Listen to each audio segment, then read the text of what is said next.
But who has disrespected a DFW legend? How many Cowboys make the all-quarter century team? Because we are. This is year 25. Yep. This is crazy. We've made it through a quarter century. So we are going to get all these lists this year. And as Chris Arnold has said, people love lists. This is technically year 26. Because if you count 2000, then that's why all these lists where they're like, we're at the quarter century mark. I'm like, shouldn't you have done this last year? Where it was for the 25th year. Although I guess it could be in retrospect. People are stupid, and 25 is they could be in retrospect though too. Could like be. That could be what you're doing. All right, so we are looking at over at ESPN. This is Seth Walder and Aaron Schatz. I like them both. So Walder they're is analytics guys. Analytics guys. Schatz, he started Football Outsiders, right? Mm-hmm. Yep, he's DVOA. That reference you. Yeah, that is his thing. I wish somebody would bring it back because I can't find it anymore. So they did over at ESPN. They had written an article doing the all 53-man roster from the last 25 years. All right, I have not seen this. I did not want to look at it. I want to be surprised. So they had Aaron Schatz and Seth Walder play de facto general managers for the all-quarter century team, and they were allowed to use practice squad players too. Here were their rules for eligibility. Players are still eligible if they began their career in the 90s, but only production beginning in 2000 was considered. These decisions were made mostly on statistical output, focusing on peak seasons while still rewarding longevity. It says this team includes 25 offensive players, 23 defensive players, 5 special team players. For another wrinkle, they filled their full practice squad with players who just missed the cut and listed them in their respective position groups. And they also included in this followed the NFL International Player Pathway Program and stashed somebody on the roster who would have qualified for that. Oh, that's cool. So, all right, let's go through the list. We'll probably run through just the offense because this will probably take up some time. We might do defense tomorrow or a little later in the show. Let's do it. All right, number 1, they picked 3 quarterbacks. Who is on this all-quarter century team? All right. Chop. It will be Brady. Got it. Manning. Got it. Rodgers. No. Breeze? No. Okay. You just picked the 2 practice squad quarterbacks. Huh. You're ignoring a very obvious one. Oh, Mahomes. Yeah, My Mahomes. God. There you go. Holy cow. Holy cow. Yeah. All right. That's interesting. And nothing to really gripe about here, I wouldn't think. Who would even be in contention, potentially, to talk about it? Roethlisberger? I would think Ben could be in contention. I think Rivers. No, Rivers has statistical output. Rodgers has stats and titles. He would have the best argument. Yeah, your argument would be with Drew. So I mean, you could say Rivers. You could say Ryan. You could say Ben. But I would take Drew over all of them. I think Drew Brees. Drew Brees is going to be knocked because he played in what I believe to be the best quarterback era ever. There's 2000 to 20. Yeah, like the 02 to 2015 era is probably the best we've ever seen of elite play. Maybe 2020 era. All right. This is where we're going to start getting here. Yeah, we blew through the quarterbacks. That's no concern. That's easy. Those the top 3 that made it, I think those are the easy ones. And I don't know. Would you have a problem with Rodgers over Mahomes just because of the longevity? Yeah, probably. Okay. Mahomes he's done too much too quickly. Too much. Right, I agree. All right, we're going to do the running backs now, and this is where we're going to start running into some problems. This is the all-quarter century team from ESPN. 3 running backs and a practice squad guy.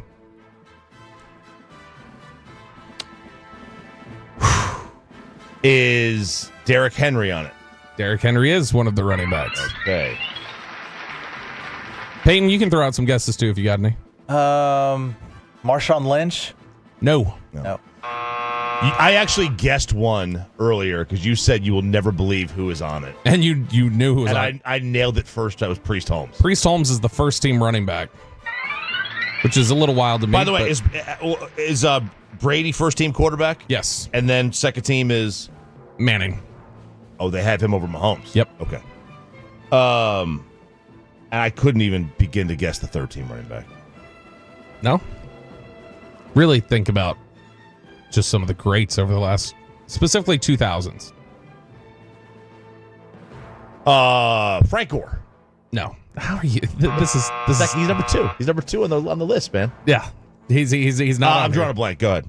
Okay. The other running back that we have here is Christian McCaffrey, who can't stay healthy and has had some down years before. So the team is Priest Holmes, Christian McCaffrey, Derrick Henry. That leaves a lot to be desired. Yeah, it does, especially when you realize the two names you forgot. Let's start with the practice squad running back. The birthday boy and the DFW legend, LaDainian Tomlinson. Oh, wow. In what world is Christian McCaffrey above LaDainian Tomlinson? Maybe at his Madden rating. That's about it. There's legitimately no excuse for LaDainian not being on there, right? I would think not. Now, they threw him on the practice squad, so LaDainian Tomlinson played 11 years. But he had 13,000 yards rushing, almost 5,000 yards receiving. He scored 162 touchdowns in his career. Just a total monster. All right, hang on. I'm just... Where's Adrian Peterson? Good. You finally found the second name. Adrian Peterson does not even make the practice squad on this ESPN team. Adrian Peterson is completely left off the list. He won an MVP. He's not even a top four. Rob Manning won, but he won an MVP. He is not even a top 4 running back of the last 25 years, let alone potentially all time. I'm flummoxed. And there's no explanation for it here. They don't address his absence at all.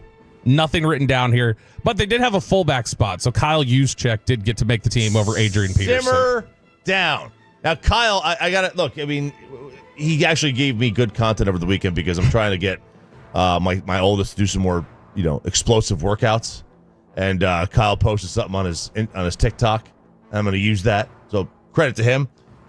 You cannot have him. I already wrote Adrian Peterson on there. So Adrian Peterson was the leader in rushing 3 times, led the league in touchdowns 2 times, rushing touchdowns, led the league in rushing yards per game 4 times.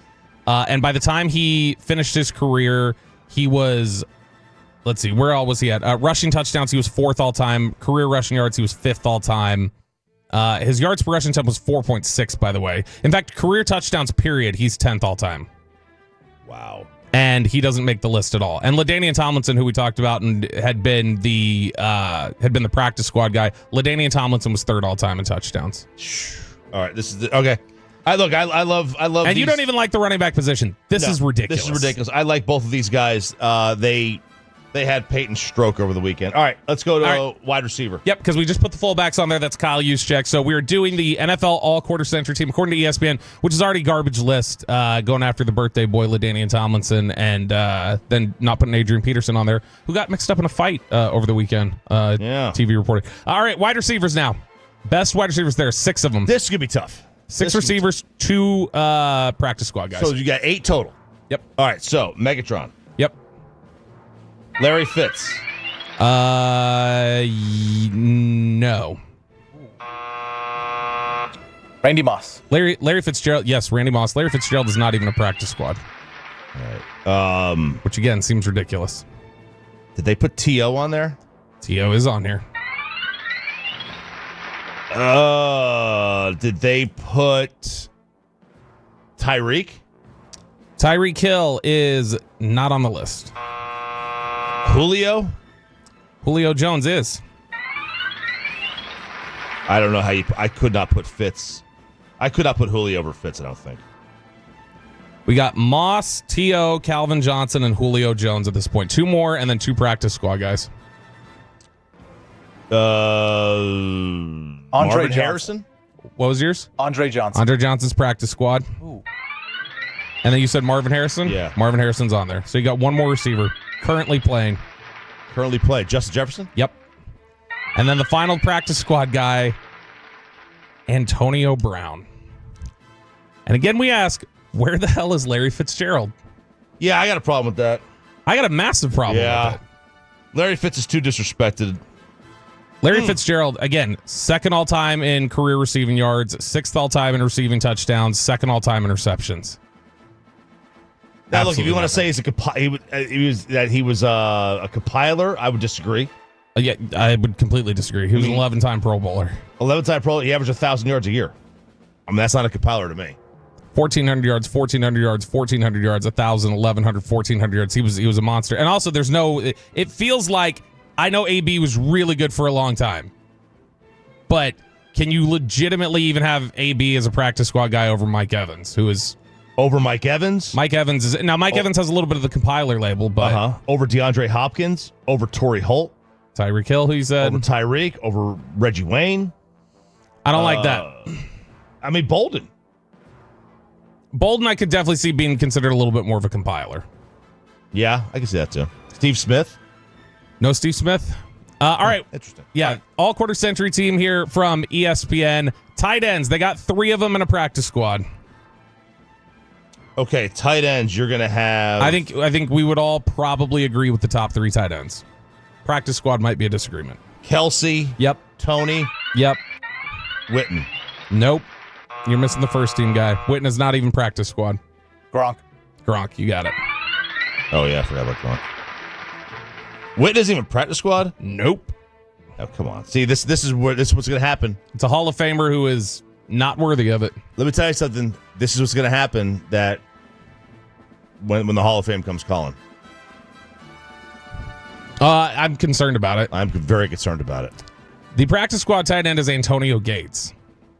How many times did Antonio Gates have 1,000 yards receiving? 2? Twice in his entire career. Jason Witten had 4. Witten has over 200 more receptions in his career than Antonio Gates. The only thing Gates really has him on is touchdowns, but that's it. Yikes. So Gates makes it over Witten. I'm very disappointed. Before we get to the offensive line, you got to tell me what's wrong with your analytics people. These are your people. I don't listen. I don't. What I don't defend them. analytics say Adrian Peterson isn't good? What analytics say Jason Witten doesn't deserve it over Antonio Gates or Larry Fitzgerald? I honestly hadn't even realized Larry Fitzgerald wasn't on this list till you said it, and then I was like, okay, that's a big problem too. Yeah, because he was literally the second person I named. Yeah. So I knew Calvin was going to be. Calvin was first team, I assume. Mm-hmm. Yeah. Yeah. So there's a lot of disrespect there to the receivers. Now, and by the way, who was first team running back? It was Priest. Yeah, Priest Holmes. And Brady was first team quarterback. And Calvin first. And who was first team tight end? Gronk. Oh yeah, duh. Which is needed. Priest Holmes had 3,000 yard seasons from 2001 to 2003 and didn't do anything else. Yeah, look, the analytics is it's a data point. But if you're also rewarding longevity for Gates, yes, I don't understand. I don't understand it either. All right, offensive line is going to be a little bit more difficult. I'll let you throw out a couple guesses, but I mean, they broke this up by left and right side as well. So you can start throwing out some names for the offensive line. I'll tell you if they're on there. Oh God, is Tyron on there? Tyron Smith is nowhere to be found on this list. I mean, look, that's a loaded position. Joe Thomas. Joe Thomas has got to be on there. Joe Thomas is on there. Is he first team? He is. Okay, I have no problem with that. Trent Williams is the backup left tackle. The 2 practice squad guys at tackle are Walter Jones and then the international player pathway, Jordan Mailata. All right, I can't put. Mailata's not an all-time player. It's just the all-time pathway player. All right, I get that. All right, but yeah, Tyron's going to the Hall of Fame. I would have a much bigger problem if Zach Martin isn't at the guard spot. We'll have to see more than I would if Tyron, because left tackle is such a loaded position. I'll throw out the left guards for you. Alan Faneca and Steve Hutchinson are on this list. I don't have a problem with that. But those are Hall of Famers. They're great players. Right tackle is Lane Johnson and Willie Anderson. Again, no problem. Now we get to the right guard. I had to put Mark Colombo up there. Now we get to right guard. Marshall on there? Did they? Marshall Yonda is on the team. Is he first team? I don't know. Did they dare disrespect Zach Martin? You tell me. Quentin Nelson's not on. It is Zach Martin. It is. It has to be. Zach Martin is the first team right guard. They said Martin's number of first team All-Pro selections is the highest total for any guard since 2000. Former Cowboys quarterback Tony Romo once said Martin didn't have a weakness and had everything required of an offensive lineman at an elite level: footwork, base, punch, athleticism, strength, and mind. And then the only other backup offensive lineman they have is Jari Evans at right guard. Then the first team center is Jason Kelsey with no backups behind him. So no Pouncey, no Frederick, none of that. No Alex Mack. Nothing. I wonder how Frederick's career, because he was probably trending towards like the Hall of Fame discussions before he got Guillain Barre. Yeah, once he got Guillain Barre, that obviously threw things off because he only played about 7 years, 8 years. He played 6 seasons total. Yeah, that's just not enough. He was 4 Pro Bowls in his first 5 years, including a first team All-Pro selection. He was fantastic. I mean, he was like it was funny that I will never forget. We were at the stadium and they were like, man, they traded Travis Frederick. Well, it was a little disappointing. And he was like, because he called in that night, right? he did the call and he goes, I didn't expect to be picked till the third round. And we were like, what the hell? That didn't make you feel good about it? Are they doing? And it worked out great. I mean, he was a fantastic player. So that is the first team side of the offense. We'll get into the defense either tomorrow or later today. But yeah, one Cowboy makes the list, Zach Martin. No Jason Witten included Jason in the Witten rotation. thing is upsetting. No Tyron Smith included. I get you think it's just pretty loaded. I understand that too. I mean, there's no Orlando Pace either. But Pace was drafted at what, 90? 98, 97. Was he 98? No. 97, 98. Okay, I thought it was earlier than that.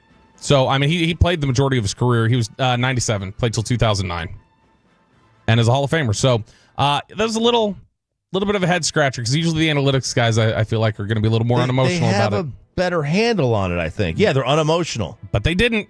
No, I got some major issues there. So we'll look at the defensive side a little bit later, either today or tomorrow. Let's see. From the on the Franklin injury attorneys fan text from the 214. Should have been Ogden at left tackle. They didn't even get Ogden on there. Yeah. Now, he may have been a little early, though. Jonathan Ogden played from 2000 to 2007. I mean, he made the Pro Bowl every year in the 2000s. God, he was 2000? 2000, he played that whole – he was drafted in 96. Witten and Fitz had long careers. That's why they have the numbers. The players in the list had more of an impact. I completely disagree. Gates was better than Witten.